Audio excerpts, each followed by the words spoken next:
I've often wondered what Paul really saw on that Damascus road when he prayed 4 simple words, who art thou, Lord? If you read it straight off, it means nothing. Who art thou, Lord? But suppose you can read it this way, who art thou, Lord? Here's a man with a colossal intellect.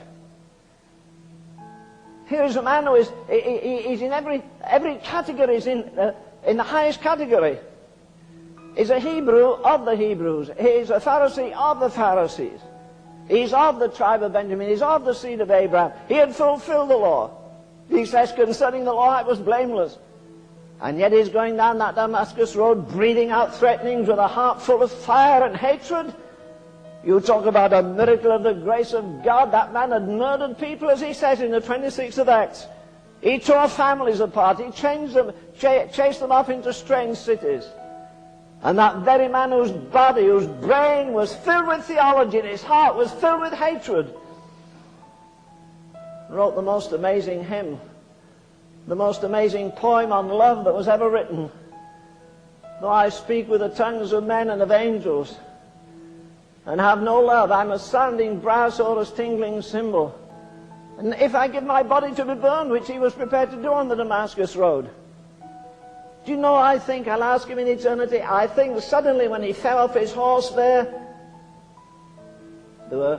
I'm sure there was a horse rider in front of him to protect him, and a man behind, and one to the right, one to the left.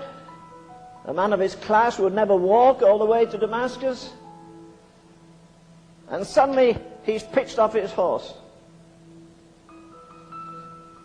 You say, were there only 4 people there? No. You say there was a man riding in front? Yes, one behind, one to the right, one to the left. Were they the only witnesses? Maybe on earth.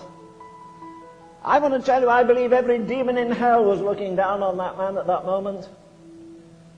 I believe every angel in heaven was looking down. The demons, because he was their best advocate on earth. He was fearless, he regarded nobody. He had some letters in his pocket saying he could put to death anybody that he wanted.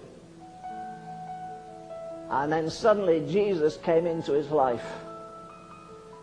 Would you have thought that man in the dust had inside of him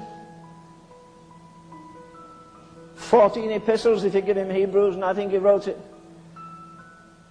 Would you think that he would go through Asia Minor and establish a dozen or more churches? Would you think that that man in a lousy, stinking prison, they wouldn't let you put a dog in today, would write to other Christians as he does to the Colossians, to the Philippians and the Ephesians, his love letters to them? And as he says, rejoice in the Lord. And again, they should have been sending letters of comfort to him, and he's sending letters of comfort to them. Why?